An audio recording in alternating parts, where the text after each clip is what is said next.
भगवान विष्णु की आराधना का फल। एक अनसुनी पौराणिक कथा। कैसे राजा रुक्मांगद ने दिया धैर्य का परिचय और हुई विष्णु भगवान की कृपा। प्राचीन काल में रुक्मांगद नामक एक राजा थे। भगवान विष्णु की आराधना ही उनका जीवन था। वे चराचर जगत में अपने आराध्य भगवान के दर्शन करते तथा पद्मनाभ भगवान की सेवा की भावना से ही अपने राज्य का संचालन करते थे। वे सभी प्राणियों के प्रति क्षमाभाव रखते थे। राजा रुक्मांगद ने अपने जीवन में अपनी समस्त प्रजा एवं परिवार सहित एकादशी व्रत के अनुष्ठान का नियम धारण कर रखा था। एकादशी के दिन राज्य की ओर से घोषणा होती थी कि आज एकादशी के दिन 8 वर्ष से अधिक और 25 वर्ष से कम आयु वाला जो भी मनुष्य अन्न खाएगा वह राजा की ओर से दंडनीय होगा। एकादशी के दिन सभी लोग गंगा स्नान एवं दान पुण्य करते थे। राजा के धर्म की ध्वजा सर्वत्र फहराने लगी। धर्म के प्रभाव से प्रजा सर्वथा सुखी एवं समृद्ध थी। राजा रुक्मांगद का गृहस्थ जीवन पूर्ण रूप से सुखमय था। वे पीतांबरधारी भगवान श्री हरि की आराधना करते हुए मनुष्य लोक के उत्तम भोग भोग रहे थे। उनकी पतिव्रता पत्नी संध्यावली साक्षात भगवती लक्ष्मी का दूसरा रूप थी। वह सभी दृष्टि से पति का सुख संपादन करने में अद्वितीय थी। पति का सुख ही रानी संध्यावली का जीवन था। पति की सेवा वह अपने हाथों से करती थी। उनका पुत्र धर्मांगद गुणों में अपने पिता के अनुरूप ही था। उसकी भी बुद्धि भगवान श्री हरि के चरणों में लग गई थी। वह अपने माता पिता का आज्ञाकारी था। उसमें राज्य संचालन की पूर्ण योग्यता थी तथा मदिरा एवं जुआ आदि कोई दुर्व्यसन न था। वह भी प्रजापालक एवं प्रजा की रक्षा में सदा तत्पर रहता था। राजा रुक्मांगद ने अपने पुत्र धर्मांगद के गुणों से प्रसन्न होकर राज्य संचालन का भार उसके कंधों पर देना आरंभ कर दिया। श्री विष्णु की आराधना एवं एकादशी व्रत के प्रभाव से राज्य में समस्त प्रजा सुखी थी। मृत्यु के पश्चात सभी वैकुंठ धाम में जाने लगे। नरक के द्वार तक कोई जाता ही नहीं था। संपूर्ण नरक सूना हो गया। सूर्यपुत्र यमराज एवं चित्रगुप्त के लिए कोई कार्य रहा ही नहीं। जब सभी प्रजाजन वैकुंठ जाने लगे तब यमराज किन्हें दंड दे और चित्रगुप्त किनके कार्यों का हिसाब रखें। अंत में वे ब्रह्मा जी की सभा में पहुंचे। उन्होंने ब्रह्मा जी से राजा रुक्मांगद के प्रभाव का वर्णन करते हुए कहा, पितामह, भगवान विष्णु की आराधना एवं एकादशी व्रत के प्रभाव से समस्त प्राणी वैकुंठ धाम को प्राप्त हो रहे हैं। नरक में कोई प्राणी नहीं आ रहा है। लंबे समय से हम लोग व्यर्थ बैठे हैं। यह सुनकर ब्रह्मा जी को अत्यंत प्रसन्नता हुई। वे मन ही मन भक्तराज रुक्मांगद को नमन करने लगे। ब्रह्मा जी रुक्मांगद की ऐसी अद्भुत महिमा को और बढ़ाना चाहते थे। उन्होंने अपने मन के संकल्प से एक अत्यंत सुंदर एवं लावण्यवती नारी को प्रकट किया। उस नारी का नाम मोहिनी था। वह संसार की सभी सुंदरियों में श्रेष्ठ व रूप वैभव से संपन्न थी। एक दिन राजा रुक्मांगद वन भ्रमण के लिए निकले हुए थे। उसी वन में वह मोहिनी अत्यंत मधुर वीणा बजा रही थी। उस रूपराशि को देखकर राजा रुक्मांगद मोहित हो गए। राजा ने मोहिनी से प्रणय की याचना की। मोहिनी ने मुस्कुराते हुए एक शर्त रखी कि जिस समय पर मैं जो कहूं आपको उसका पालन करना होगा। राजा ने मोह के वशीभूत होकर वह शर्त स्वीकार कर ली और वे मोहिनी के साथ अपनी राजधानी लौट आए। यहाँ वे मोहिनी के साथ सुख से समय व्यतीत करने लगे। युवराज धर्मांगद ने शासन प्रबंध की पूर्ण योग्यता प्राप्त कर कली थी। उसने भूमंडल के सभी मंडलों को जीतकर उन पर अपना शासन जमा लिया तथा अनेक बहुमूल्य रत्नमणियां लाकर अपने पिता को समर्पित किए। धर्मांगद के सुशासन से प्रसन्न होकर रुक्मांगद ने अपनी संपूर्ण शासन व्यवस्था उसे सौंप दी। योग्य कन्या से धर्मांगद का विधिपूर्वक विवाह हुआ। ब्रह्मा जी ने मोहिनी को राजा रुक्मांगद की परीक्षा के लिए ही भेजा था। सुखपूर्वक बहुत समय व्यतीत होने पर एक दिन वह अवसर आ उपस्थित हुआ। रुक्मांगद का एकादशी व्रत निर्विघ्न चल रहा था। वह एकादशी के दिन कभी अन्न ग्रहण नहीं करते थे। सदैव की भांति वे घोषणा करा देते, मनुष्यों, तुम सब अपने वैभव के अनुसार एकादशी के दिन चक्र सुदर्शनधारी भगवान विष्णु की पूजा करो।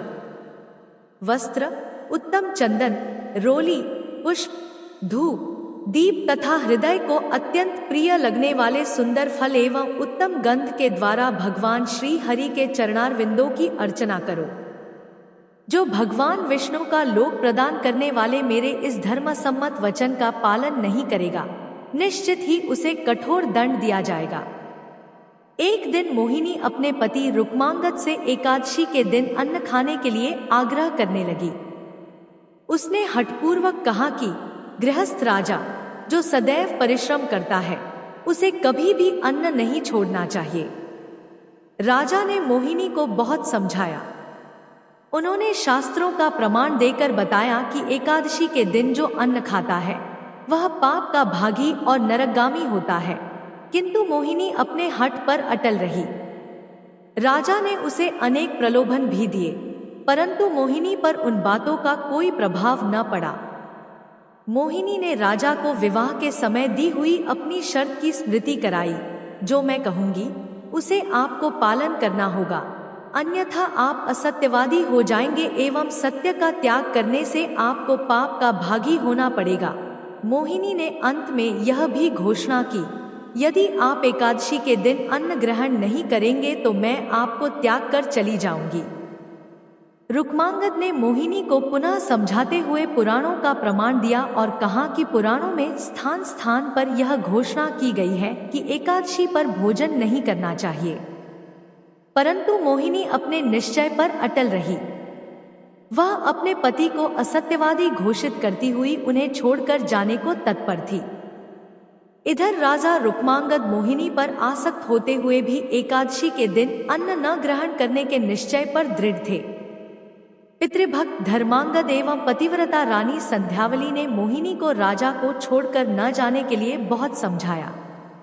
रानी संध्यावली ने अत्यंत मधुर वाणी में मोहिनी से कहा, जो नारी सदा अपने पति की आज्ञा का पालन करती है, उसे सावित्री के समान अक्षय तथा निर्मल लोक प्राप्त होते हैं। देवी, तुम अपना यह आग्रह छोड़ दो।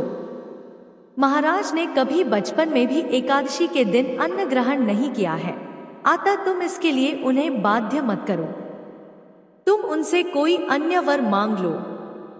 देवी, जो वचन से और शब्ददोष से पति को विवश करके उनसे न करने योग्य कार्य करा लेती है, वह पाप परायणा नारी नरक में निवास करती है।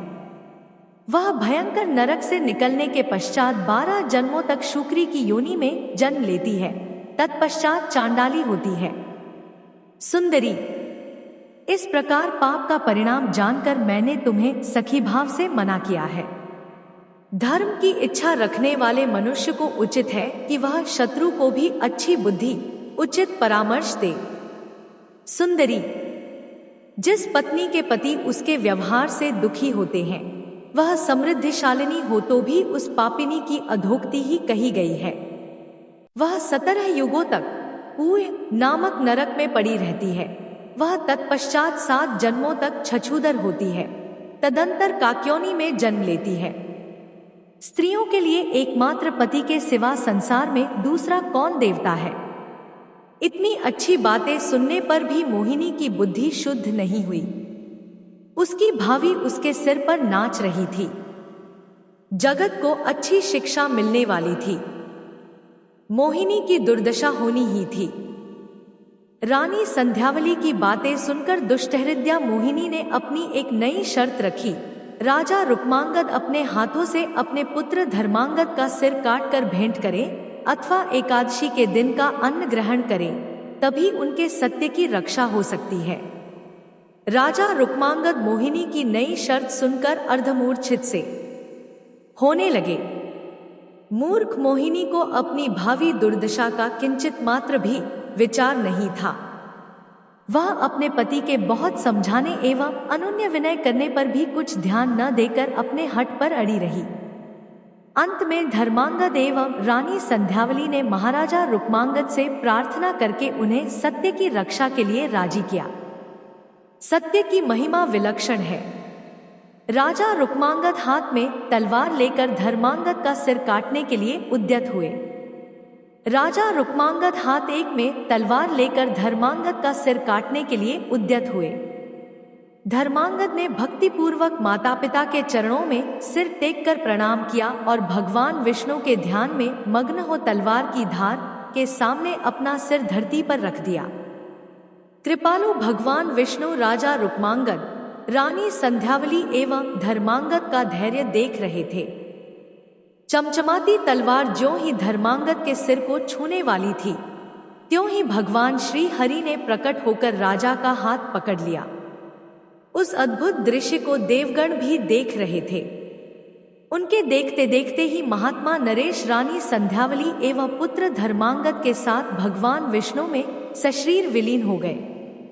क्रूर हृदया मोहिनी भी यह दृश्य देख रही थी। राजा के पुरोहित वसु से यह सब देखा नहीं गया।